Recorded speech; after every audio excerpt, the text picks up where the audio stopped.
ini urusan Nabi dihina. Saya setuju. Kita boleh marah terhadap orang yang menghina Rasulullah, tapi nggak boleh anarkis. Saya setuju. Kenapa? Karena kalau Nabi dihina, jangan anarkis, tapi orangnya dibunuh. Jadi jangan anarkis, bunuh orang yang menghina Rasulullah.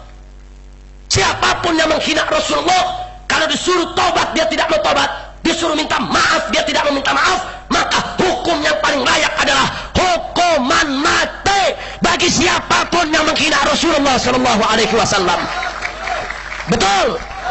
Jadi kalau ada yang bilang kita nggak anarkis, cuma bunuh doang, bunuh doang. Masya Allah. Saya tanya sekali lagi, Nabi dihina marah tidak? Nabi dihina rela tidak? Ridho tidak? Betul.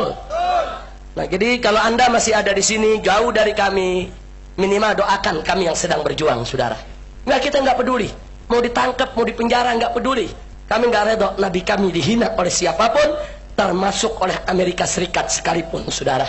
Jangan Amerika Serikat merasa negara besar, tentaranya kuat, senjatanya kuat, terus dipikir umat Islam takut untuk menghadapi dia. Tidak. Tapi saya ingin sampaikan kepada umat Islam yang ada di sini, yang saya takut hanya satu, Pak. Yang kami takut hanya satu, bukan Amerika menyerang Indonesia, tapi yang kami takut adalah saat Amerika menyerang kita, Allah tidak mau bantu kita, saudara. Itu yang kita takut. Kalau Allah bantu kita, nggak peduli siapapun musuh yang menyerang kita. Kenapa saya takut Allah tidak bantu kita? Allah tidak tolong kita. Perhatikan firman Allah dalam Al-Quranul Karim. Allah menyatakan, in tansurullah yansurkum wa yuthabbit aqdamakum. Kalau kau membela Allah, menolong Allah, menegakkan agama Allah, yansurkum, niscaya pasti Allah akan memenangkan kamu sekalian.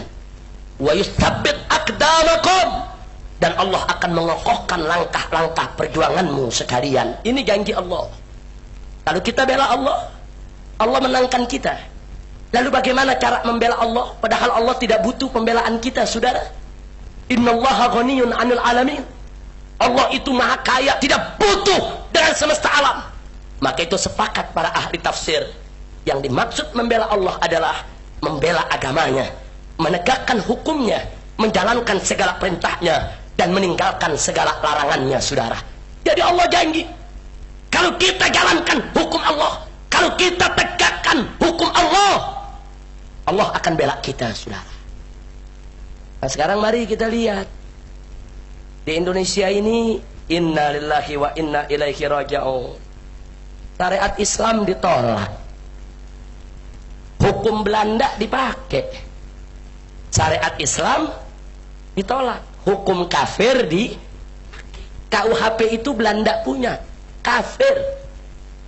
Saya mau tanya, Belanda jajah kita 350 tahun, kita merdeka sudah 50 tahun lebih.